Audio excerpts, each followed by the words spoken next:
Hello, welcome to concept of chemistry. तो अभी हम लोग बात करने वाले हैं क्या सॉल्यूशंस चैप्टर से। आज हम लोग करेंगे नीट के जितने सारे 35 ईयर्स जितने सारे क्वेश्चंस प्रीवियस ईयर में क्वेश्चन आए हुए हैं उनको हम लोग थोड़ा सॉल्व करेंगे। ठीक है, तो आज का हम लोग का प्रॉब्लम होगा problem number 1। Which of the following is the independent independent नहीं dependent which of the following is the dependent on the temperature. मतलब ये नीट का 2017 का ये क्वेश्चन है। आपको यहाँ ध्यान रखना है कि कौन से इसमें डिपेंडेंट ऑन टेम्परेचर। एक क्वेश्चन और भी पूछता है जो होता है इंडिपेंडेंट ऑन द टेम्परेचर। आपको एक बात ध्यान रखना है, आपसे यहाँ पूछा है डिपेंडेंट पूछा है, इंडिपेंडेंट का बात नहीं किया है। ठीक है, यहाँ पर क्या पूछा है आपसे, डिपेंडेंट का पूछा है। मतलब कि कौन से इनमें से जितने सारे पैरामीटर आप देख रहे हैं, molality, molarity, mole fraction and wait percentage, ये डिपेंड करता है टेम्परेचर पर, करता है कि नहीं करता है। आइए देखते हैं। तो अगर हम बात करते हैं कि ए नंबर में, ए नंबर देखिए, ये मेरे पास है मोलैरिटी। मोलैरिटी को कैपिटल एम से रिप्रेजेंट करते हैं, आपको पता है। ये बताता है क्या है, ये बताता है कि total number of moles of solute in 1 litre बोल दीजिए, या क्या बोलिए 1000 ml ऑफ सॉल्यूशन। ठीक है, मतलब यहां से एक फॉर्मूला ड्राइव होकर आता है, moles is molality equal two moles of solute bye में वॉल्यूम इन लीटर। ओके, और अगर आप लिखते हैं इसमें एमएल के टर्म में अगर लिखते हैं तो आपको पता है कि ML is equal two into 1000 से मल्टीप्लीकेशन होगा। आपको ये बात पता है। तो अब यहाँ पर देखते हैं, यहाँ पर क्या कि वॉल्यूम रिलेटेड है मेरा मोलैरिटी का। तो इनसे रिलेटेड हम ये बोल सकते हैं कि molarity inversely proportional to volume of the solution. तो यहां से आपका एक पॉइंट उठ कर आता है क्या कि आपका मोलैरिटी जो है वो किससे रिलेटेड है, वॉल्यूम से रिलेटेड है। मतलब अगर आप वॉल्यूम को बढ़ाते हो, तो मोलैरिटी आपका घटेगा, और अगर मोलैरिटी को बढ़ाते हो तो वॉल्यूम आपका घटेगा। मतलब कि इन्वर्सली रिलेशन है। ठीक है, तो एक चीज ध्यान रखिए कि टेम्परेचर जो होता है ये मेरा डायरेक्ट रिलेशन होता है वॉल्यूम से, हमेशा ध्यान रखना है। ठीक है, किसी भी सिस्टम का अगर आप टेम्परेचर बढ़ाते हो तो वो एक्सपेंसिबल होगा, तो वो वॉल्यूम भी इंक्रीज करेगा। ओके, ये कौन बताया था, चार्ल्स लॉ के अकॉर्डिंग में बात कर रहा हूँ। तो इसलिए यहाँ पर हम यहाँ पर देख सकते हैं कि यहाँ पर वॉल्यूम डायरेक्टली प्रोपोर्शनल टू। ठीक है, तो वॉल्यूम अगर बढ़ता है तो आपका टेम्परेचर भी आपका बढ़ता है। क्या बढ़ता है, टेम्परेचर भी इंक्रीज करता है।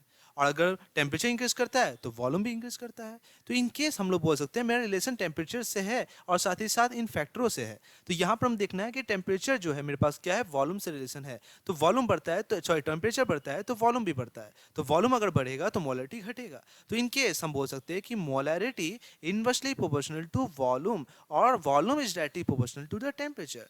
तो अब यहाँ से एक फैक्टर तो समझ में आया, क्या फैक्टर था, इन तीनों के साथ एक रिलेशन समझ में आया। क्या रिलेशन समझ में आया कि आपका टेम्परेचर जो है वो इनवर्सली रिलेशन है मोलैरिटी। तो बताइए इनवर्सली प्रोपोर्शनल टू है मोलैरिटी।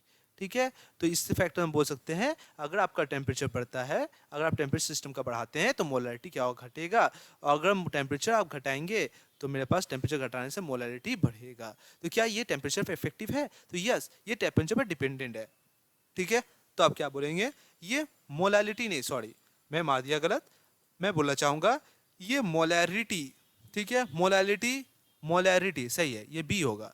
ओके, बी होगा। और आपका बात करते हैं मोलैलिटी पर, थोड़ा बात कर लेते हैं। आइए अगर बात करते हैं मोलैलिटी पर, आपका मोलैलिटी का मतलब होता है कि moles of solute present in in weight of solvent, कितना 1000 ग्राम ऑफ द सॉल्वेंट। तो अगर यहाँ पर अगर ग्राम लिखते हैं तो यहाँ पर आपको 1000 से मल्टीप्लाई करना पड़ेगा। ओके, अगर केजी पर रखते हैं तो 1000 से मल्टीप्लाई करना नहीं पड़ेगा। तो इस केस में वेट को अगर आप मान लीजिए केजी में रखते हैं, तो वेट को अगर केजी में रखते हैं तो molality equal to n B में weight of A in kg, 1000 से मल्टीप्लाई करना नहीं पड़ेगा।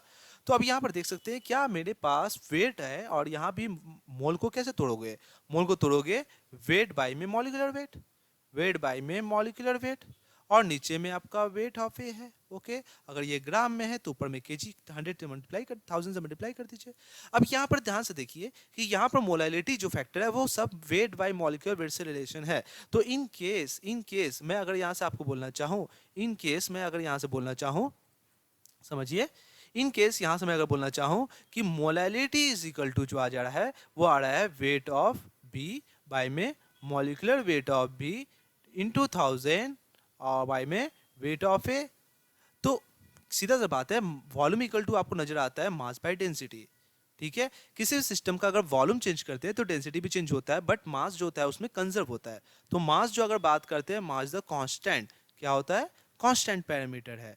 इस कांस्टेंट पैरामीटर के अकॉर्डिंग मैं ये बात बोलना चाहूंगा कि आप टेम्परेचर चाहे बढ़ाओ या घटाओ, तो टेम्परेचर अगर बढ़ाते हो तो वॉल्यूम बढ़ता है, तो डेंसिटी घट जाएगा, मगर मास क्या होगा, कांस्टेंट रहेगा। मास क्या होगा, कांस्टेंट रहेगा। मतलब हम बोल सकते हैं टेम्परेचर जो है, टेम्परेचर इंडिपेंडेंट है। टेम्परेचर क्या है, इंडिपेंडेंट है, इंडिपेंडेंट फैक्टर है किस पर, ठीक है, फैक्टर ऑन इट्स मोलैलिटी या मास बात कर लेते हो, मास या और बात कर लेते हो मास या वेट बात कर लो। वेट में अगर बात करते हो तो मॉलिक्यूलर वेट भी बात कर सकते हो। ये भी सभी तो मास है ना, तो कहने का मतलब ये इंडिपेंडेंट है, ये मास पर डिपेंड नहीं करता। तो इसके अकॉर्डिंग हम ये बोलना चाहेंगे कि आपका मोलैलिटी सब तो मास से रिलेटेड है, तो कहीं ना कहीं हम बोल सकते हैं ये टेम्परेचर पर डिपेंड नहीं करता। तो बताओ, temperature is the independent, temperature जो है टेम्परेचर पर डिपेंड नहीं करता, तो इंडिपेंडेंट ऑन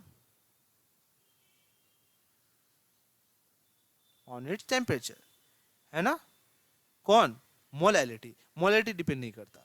तो आप बोल सकते हैं ये टेम्परेचर पर डिपेंड करता है, नहीं करता।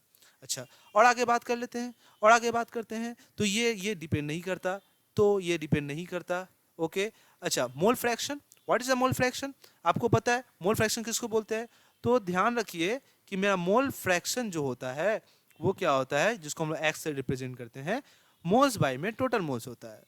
अगर मोल्स को भी तोड़िएगा, मोल्स ऑफ सॉल्यूट जिसका भी कर रहे हैं आप, तो वेट बाय में मॉलिक्यूलर वेट आप करिए, ठीक है। मोल्स जो फैक्टर होता है वो वेट ऑफ बी बाय में मॉलिक्यूलर वेट ऑफ बी होता है। और टोटल मोल्स मतलब सॉल्यूट एंड सॉल्वेंट, है ना। तो सॉल्यूट मान लीजिए वेट ऑफ ए बाय में molecular weight of A, weight of A by में molecular weight of A plus weight of B solute का मॉलिक्यूलर वेट ऑफ बी। इससे हमको ये बात पता चलता है कि सब तो वेट टर्म है, तो मोल फ्रैक्शन भी इंडिपेंडेंट फैक्टर है। कैसा है, इंडिपेंडेंट फैक्टर है, ये डिपेंड नहीं करता। तो आपको पता चला मोल फ्रैक्शन भी डिपेंड नहीं करता। ओके, ये भी डिपेंड नहीं करता। वेट परसेंटेज भी तो परसेंटेज का वेट है, ये भी मास तो करता ही नहीं है। तो आपसे अगर क्वेश्चन पूछ दे which of the following is the independent on temperature, तो आपको ऑप्शन ये मानना होगा, ये भी मानना होगा, ये मानना होगा, आपसे ऑप्शन में है। और अगर आपको बोल दे डिपेंडेंट है तो molality is the dependent factor. बोलो ये बात क्लियर हुआ कि नहीं हुआ। तो ये बात आप अच्छे से समझ सकते हो, आप इसको अच्छे से उतार लो। ओके, आप इसको भी उतार लो। चलो, अब आते हैं क्वेश्चन नंबर 2। क्वेश्चन नंबर 2 में देखते हैं, इफ मोलैलिटी, ध्यान समझना, मोलैलिटी है, ठीक है। If the molality of the dilute solution is double, ठीक है, the value of the molar depression constant, what is the molar depression constant. आपको पता है मोलर डिप्रेशन कांस्टेंट आता होता है Kf, ठीक है। ये मेरा क्या है, मोलर डिप्रेशन कांस्टेंट। और शायद आपको नाम ही से लग रहा है, नाम ही से लग रहा है कि यह वैल्यू क्या होता है, कांस्टेंट होता है। तो क्वेश्चन क्या पूछा है कि विल बी, आपका मोलैलिटी बोल रहा है, मोलैलिटी आपका क्या कर रहा है, डबल कर रहा है। क्या कर रहा है, डबल कर दिया है। तो बोला है कि केफ में क्या चेंजेस नजर आएगा। ओके, ये आपसे पूछा है। तो आप एक काम करना, मोलैलिटी आपको दे दिया है, तो एक काम करना कि कहीं ना कहीं हमको पता है कि K F delta T F is equal to I into K F into molality, है ना। अगर आप मोलैलिटी आप चेंज करते हो, अगर आपका मोलैलिटी चेंज होता है तो डेल्टा टी एफ भी क्या होना चाहिए, चेंज होना चाहिए। बट के एफ इज अ कांस्टेंट, आपको पता है, ठीक है। के एफ क्या इज अ कांस्टेंट। अगर ये कांस्टेंट है तो चाहे आप कुछ भी चेंज कर ले, मोलैलिटी चेंज कर ले और या ये आप चेंज कर ले, अगर सॉल्वेंट का के एफ हमेशा क्या होता है, फिक्स्ड होता है। क्या होता है, फिक्स्ड होता है। ये किसका होता है, हमेशा ध्यान रखना है, ये सॉल्वेंट का हमेशा कांस्टेंट टर्म होता है। तो आप मोलैलिटी बढ़ा लीजिए तो डेल्टा टी एफ हमेशा डिप्रेसिंग, आपका डेल्टा टी बी मतलब डिप्रेसिंग क्या होगा, मेरे पास फ्रीजिंग पॉइंट चेंज होगा, सब कुछ होगा, ठीक है। मगर आपका केफ क्या होगा, कांस्टेंट होगा। तो इसलिए बोला है मोलैलिटी को आप डबल कर लीजिए तो डेल्टा टी एफ भी डबल होगा। बट ध्यान रखना, केफ का पूछा है, केफ इज द, क्या बोल सकते हो, केफ इज द अनचेंज्ड, क्या होगा, अनचेंज। तो यहाँ से हम बोल सकते हैं, यहाँ से क्वेश्चन आंसर होना चाहिए मेरा अनचेंज, मतलब कोई चेंज नहीं करेगा क्योंकि ये कांस्टेंट वैल्यू होता है। तो जल्दीबाजी ना करे, आराम से पॉइंट को देखे। बहुत से बच्चे क्या करते हैं, डबल मार देते हैं, ठीक है, जैसे मैंने अभी थोड़ी देर में देखा था, कुछ बच्चे शायद डबल भी बोले थे। ओके, तो अब बात करते हैं पॉइंट नंबर 3, क्वेश्चन नंबर 3, आप इसको नोट कर ले अच्छा से। क्वेश्चन नंबर 3 के बारे में बात करते हैं। तो क्वेश्चन नंबर 3 में अगर देखते हैं, ये भी नीट का क्वेश्चन है 2016 का, और प्रीवियस अगर देखते हैं ये भी किसका था, 17 का नीट का पेपर का था, ठीक है, ये ध्यान रखना है। अब बात करते हैं पॉइंट नंबर, बात करते हैं क्वेश्चन नंबर 3 का। At 100 degree Celsius, at 100 degree Celsius the vapour pressure of the solution of, क्या क्या गिवन में दिया है, ठीक है, ध्यान समझना। वेट ऑफ सॉल्यूट, सॉल्यूट का वेट कितना दिया है, 6.5 ग्राम। और वेट ऑफ सॉल्वेंट, सॉल्वेंट यहाँ पर कौन है, वाटर, कौन है यहाँ पर, वाटर है। वाटर कितना दिया है, 100 ग्राम, ठीक है, 100 ग्राम। ओके, और बोला है क्या है, वेपर प्रेशर दिया है आपका, vapour pressure of the solution, solution का दिया है, वेपर प्रेशर ऑफ सॉल्यूशन का दे दिया है आपका 732 mm ऑफ Hg, एंड के भी आपका दे दिया है 0.52। तो what is the boiling point of the solution, boiling point solution क्या होगा, तो आप बहुत अच्छे से क्लियर कर सकते हैं बॉइलिंग पॉइंट ऑफ सॉल्यूशन क्या होगा। ओके, चलिए, तो boiling point of the solution करने के लिए आपको पता है delta T B is equal to I into K B into M. Okay, delta T B को आप क्या लिख सकते हैं, डेल्टा टीबी को, मगर आप ये फॉर्मूला यूज ना करें, क्यों नहीं यूज करें, बहुत से बच्चे सोचते हैं यही फॉर्मूला यूज करना है। आपको वेपर प्रेशर से रिलेशन दिया है, तो आप वेपर प्रेशर का रिलेशन आप ले सकते हैं, कौन वाला ले सकते हैं, delta, delta V, delta vapour pressure का बात करते हो, चेंज या relative lowering vapour pressure आप बात कर लो, मैं relative lowering vapour pressure लिख देता हूँ। Okay, relative lowering pressure मतलब P naught A minus P S by में P naught A is equal to, और ये क्या हो जाएगा, मोल फ्रैक्शन ऑफ बी। बहुत से बच्चे ये यूज करते हैं, मगर एक चीज ध्यान रखना है कि ये आप अगर देख रहे हैं 100 ग्राम में आपका मास ऑफ जो सॉल्यूट है वो 6.5 ग्राम है, बट ये डाइल्यूट नहीं है, डाइल्यूट नहीं है, ये डाइल्यूट नहीं है, डाइल्यूट सॉल्यूशन नहीं है, ठीक है, ध्यान रखना। डाइल्यूट सॉल्यूशन में मास ऑफ सॉल्यूट का बहुत ही कम होता है, ये डाइल्यूट सॉल्यूशन नहीं है, not a dilute solution. But एक चीज का आपका ध्यान रहे कि बहुत से बच्चे ये जो फॉर्मूला यूज करते हैं, तो एक चीज ध्यान रखना, ये किसके लिए यूज होता है, आपको पता है डाइल्यूट सॉल्यूशन के लिए यूज होता है। और मैंने आपको कराया था जब वो डाइल्यूट सॉल्यूशन नहीं होगा तो आप ये फॉर्मूला अप्लाई कर सकते हैं, ये तुम्हारा सॉल्यूशन, ये एक सॉल्वेंट, और ये था सॉल्यूशन का वेपर प्रेशर, ये अब होगा mole fraction N B by में एन ए, ये आप यूज कर सकते हैं। ओके, बात समझ में आया ना, जिसको आप इसको क्या लिख सकते हैं, इसको आप लिखते थे ना इसमें एन बी बाई में एन ए, ऐसे लिखते थे ना, मोल फ्रैक्शन जब लिखते थे ना N A plus N B, ठीक है, ये आप यूज फॉर्मूला यूज करेंगे, ये डाइल्यूट सॉल्यूशन के लिए यूज होता है, इसलिए मैं इसको अभी डिलीट कर दे रहा हूँ, मैं इसको अभी यूज नहीं करूंगा क्योंकि ये डाइल्यूट सॉल्यूशन के लिए यूज होता है। आप डायरेक्ट फॉर्मूला यूज करें। अब क्या है, अब आप लिखिए पी नॉट वेपर प्रेशर और पी एस, ठीक है, मतलब आपका सॉल्यूशन मेरे पास ये सॉल्यूशन का 732 mm ऑफ एच, ये जो आपको दिया हुआ है वैल्यू। वाटर का वेपर प्रेशर कितना होता है आपको पता है, ठीक है, 100 डिग्री सेल्सियस पर वाटर बॉयल होता है, water is the solvent, 100 degree Celsius water boil होता है, तो कितना डालिएगा आप डालिएगा 760 mm ऑफ एच। आपको पता है वी नो, हम लोग पता है वी नो डैट, आपको पता है एट 100 डिग्री सेल्सियस बात करो या 370 बात कर लो, ठीक है, 100 डिग्री सेल्सियस, ठीक है, तो क्या होता है boiling point, boiling point vapour pressure बात कर लेते हो, बॉइलिंग पॉइंट क्या, vapour pressure, vapour pressure of solvent मतलब वाटर का, ठीक है, कितना होता है 180 m, 180 m मतलब हो गया 760 mm ऑफ Hg। ओके, ठीक है, तो इस कंडीशन के बेसिस पर हम क्या बोल सकते हैं, 760 आप पुट करिए और इसमें पुट करिए आप 732 और साथ ही साथ 732 आप पुट करिए इसमें सॉल्यूशन का, ठीक है। ओके, बात समझ में आया। और यहाँ पर आपको पढ़ करना क्या है, N B by N A, N B को अगर लिखना है कि वेट बाय मॉलिक्यूलर वेट में कन्वर्ट कर लीजिए, weight of B by molecular weight of B, और ये हो जाएगा weight by molecular weight of A by में वेट ऑफ ए। अब ये फार्मूला आप पुट डायरेक्ट कर लीजिए, ठीक है, वेट आपको दिया है, मॉलिक्यूलर वेट दिया है, मॉलिक्यूलर वेट आपसे क्या पूछा है, बॉइलिंग पॉइंट पूछा है ना सॉल्यूशन का, अच्छा ठीक है। अब यहाँ पर एक इंपॉर्टेंट पॉइंट उठता है, अब यहाँ पर एक इंपॉर्टेंट पॉइंट उठता है, आपको पहले मॉलिक्यूलर वेट निकालना पड़ेगा। यहाँ से आपको मॉलिक्यूलर वेट निकालिए, यहाँ से सब दिया हुआ देखिए, वेट दिया है सॉल्यूट का, कितना दिया है 6.5, पुट कर लीजिए, ठीक है। 760 माइनस 732 बाई में 732 इज इक्वल टू, देखिए वेट कितना दिया 6.5, मॉलिक्यूलर वेट ऑफ बी रहने दीजिए, मॉलिक्यूलर वेट ऑफ ए 18, आपको पता है वाटर है, वेट कितना है वाटर का 100 ग्राम। यहाँ से मॉलिक्यूलर वेट निकालिए, यहाँ से आता है, मैं यहाँ पर लिखता हूँ मॉलिक्यूलर वेट ऑफ बी, मतलब जो सॉल्यूट डाले है वो कितना आया आपका, कितना आएगा, इसको सॉल्व करने के बाद आएगा 30.6 आएगा। उसके बाद आपको निकालना है delta T B is equal to, ठीक है, delta T B is equal to K B into M, K B into M, okay, K B into M, K B का वैल्यू दिया है 0.52 इंटू एम, मोलैलिटी, मोलैलिटी कितना है आपका, मोलैलिटी मैंने आपको निकाल के दिखाया था, आप निकाल भी सकते हैं एकदम सेम। मोलैलिटी निकालने का फॉर्मूला क्या है, वेट, वेट बाय में सॉल्वेंट वेट है ना, मोल्स, मोल्स को क्या लिखेंगे, वेट बाय मॉलिक्यूलर वेट, यही तो है, यही तो रेशियो है, ठीक है, यही वाला पूरा रेशियो आप डाल दीजिए डायरेक्ट। तो 6.5 मैं डायरेक्ट लिख रहा हूँ 1000 बाई में 36.6, ये देखिए ये मैंने निकाल लिया अभी इस वैल्यू को, और ये क्या है 100। इसको सब सॉल्व करिएगा तो आपका टोटल चेंज इन जो आने वाला है 1.10 आने वाला है, चेंज आने वाला है।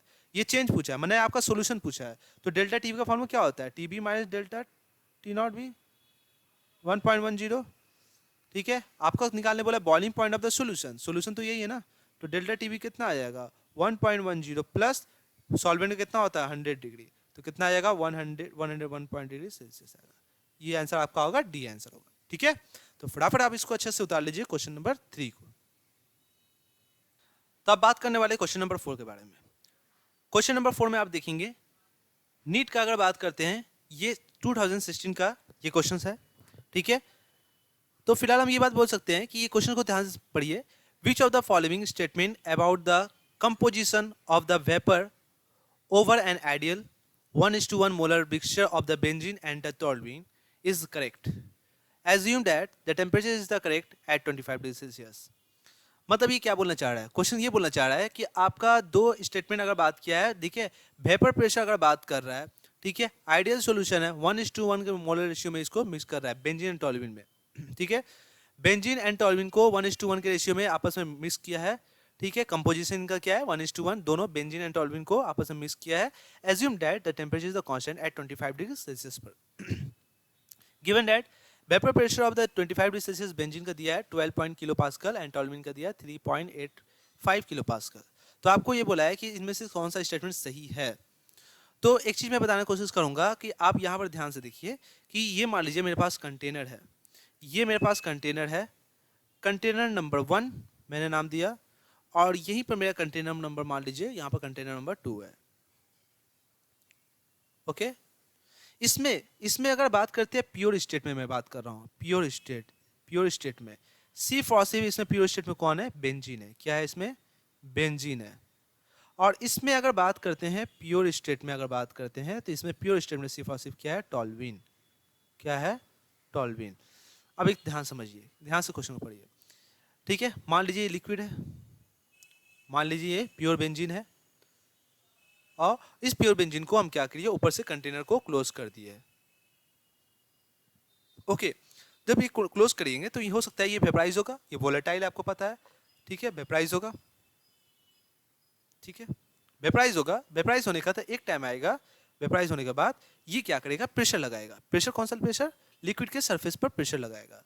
इसी प्रेशर का नाम क्या है, vapour pressure of the pure benzene का, ठीक है। तो ये क्या बोलते हैं, vapour pressure of pure benzene, okay. अब ठीक यही कंडीशन में लगाता हूं यहां पर, क्या, किसके लिए, मान लीजिए टोल्यूइन के लिए लगाता हूं। मान लीजिए ये ग्रीन कलर का आपका टोल्यूइन है, ठीक है, ये ग्रीन कलर का आपका टोल्यूइन है। इस टोल्यूइन के ऊपर से क्या कर दिया, मैंने ढक्कन लगा दिया, इसको क्लोज कर दिया कंटेनर को।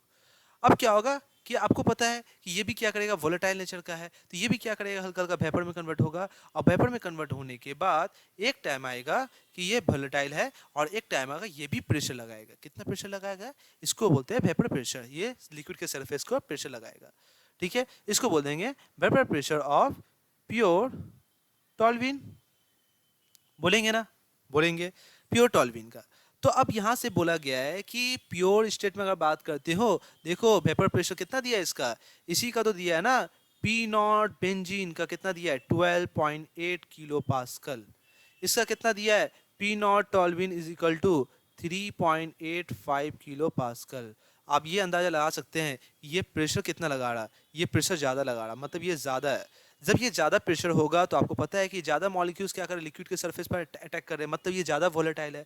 तो ज़्यादा अगर प्रेशर लगाएगा तो ये वेपर में ज़्यादा बना है, इसका मतलब ज़्यादा वोलेटाइल हुआ है ना, ऐसे बोल सकते हैं ना। अगर मान लो वेपर प्रेशर इसके पास ज़्यादा है, बेंजीन का ज़्यादा हो रहा है, तो ये क्या प्रूफ कर रहा है, ये प्रूफ यही कर रहा है कि ज़्यादा ये वेपर में कन्वर्ट हुआ होगा और इसके ऊपर ज़्यादा प्रेशर लगा रहा है। तो कहने का मतलब क्या है, हम बोल सकते हैं इस कंडीशन के अकॉर्डिंग वी नो डैट, हम लोग जानते हैं कि पी नॉट के according P not be is greater than P not T. तो हम क्या बोल सकते हैं कि मेरा बेंजीन जो है वो मेरा मोर वोलेटाइल है, क्या है, मोर वोलेटाइल देन टॉल्यूइन, ठीक है। जिसके अकॉर्डिंग अब आप इन दोनों को मिक्स करिएगा, मिक्स करने के बाद एक कंटेनर में आप क्या करिएगा, मिक्स कर दीजिएगा, ठीक है। तो अगर मिक्स करिएगा तो आप बोल सकते हैं ना यहाँ पर, ओके, बात समझिए। अगर मिक्स कर दीजिएगा तो मान लीजिए कंटेनर है, आपने मिक्स कर दिया, ओके, आपने मिक्स कर दिया, तो अब ये मिक्स है ना, ओके, ये मिक्स कर दिया। और इस मिक्स के दौरान क्या, अब इसमें क्या है, बेंजीन भी है और क्या है इसमें टॉल्यूइन भी है, दोनों है, दोनों है, ओके, बेंजीन भी है टॉल्यूइन भी है। अब बताइए जब इस कंटेनर को क्लोज कर दीजिएगा, जब इस कंटेनर को क्लोज कर दीजिएगा तो आप क्या बोलेंगे, अब इसमें बेंजीन भी क्या होगा, वेपराइज होगा, टॉल्यूइन भी वेपराइज होगा। तो आपको पता है बेंजीन इज मोर वोलेटाइल, तो बताओ वेपर में कौन ज्यादा होगा, वेपर में अगर बात करते हैं, वेपर में अगर बात करते हैं तो कौन होगा, बेंजीन होगा। तो इसके अकॉर्डिंग मैं बोलना चाहूंगा आपको कि the vapour will the higher contain the percentage in the toluene, the vapour will contain the higher vapour percent in the toluene. तो आप बोल सकते हैं 4 का क्या आंसर होना चाहिए, 4 का answer, sorry, the vapour will contain the higher percentage toluene, no no, toluene में नहीं होगा, बेंजीन में होना चाहिए, किस में होना चाहिए, बेंजीन होना चाहिए, ठीक है, बात समझ में आया। तो इसके अकॉर्डिंग बेंजीन ज्यादा अमाउंट में होगा क्योंकि ज्यादा वोलेटाइल है ना, तो ये ज्यादा मिक्सचर में वेपर में मिलेगा, और टॉल्यूइन का अमाउंट बहुत ही कम होगा क्योंकि वोलेटाइल नहीं है, क्योंकि आप उससे वेपर प्रेशर प्योर स्टेट से अंदाजा लगा सकते हैं। बोले ये बात क्लियर हुआ कि नहीं हुआ। तो 2016 का नीट का प्रॉब्लम आपको 4 नंबर मैंने आपके सामने प्रेस किया। अब देखो पॉइंट नंबर बात करते हैं, क्वेश्चन नंबर 5 की तरफ देखते हैं। क्वेश्चन नंबर 5 में देखो, the went of factor I for the dilute aqueous solution of the strong electrolyte barium hydroxide। Barium hydroxide का आपका क्या पूछा है, क्या पूछा है, वेंट ऑफ फैक्टर। तो बेरियम हाइड्रोक्साइड जो आपका मॉलिक्यूलर फार्मूला होगा BaOH2, BaOH2। अब इस मॉलिक्यूलर फार्मूला को आप ब्रेक करिए क्योंकि आपको बोल दिया स्ट्रॉन्ग इलेक्ट्रोलाइट है, देखिए ये स्ट्रॉन्ग इलेक्ट्रोलाइट बोल दिया है, तो आपको 100% डिसोसिएट करना होगा।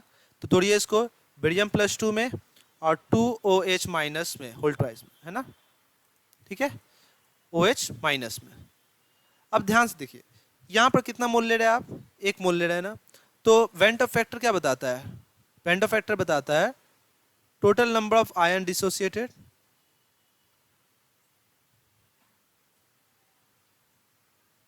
बाय में total number of moles taken,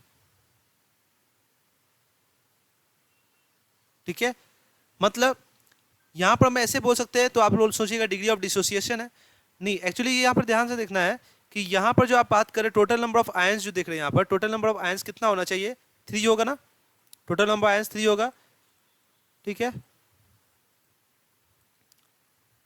आई का फॉर्मूला क्या था, total number of ions after dissociation और साथ ही साथ टोटल नंबर ऑफ आयंस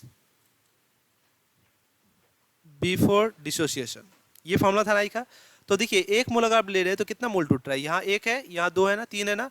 तो हम वेंट ऑफ फैक्टर डायरेक्ट अगर हम बात करें, आप अगर 1 मोल लेते हैं तो वो आयंस के बराबर ही होता है। तो देखिए यहाँ कितना है, टोटल नंबर डिसोसिएशन कितना है 3, टोटल कितना लिया आप 1, तो वेंट ऑफ फैक्टर आपका कितना आ गया 3 आ गया, ठीक है। तो इसके अकॉर्डिंग हम ये बोल सकते हैं वेंट ऑफ फैक्टर कितना होना चाहिए, 3 होना चाहिए। तो ऑप्शन हम क्या देंगे, डी होगा। तो फटाफट आप इसको नोट करिए।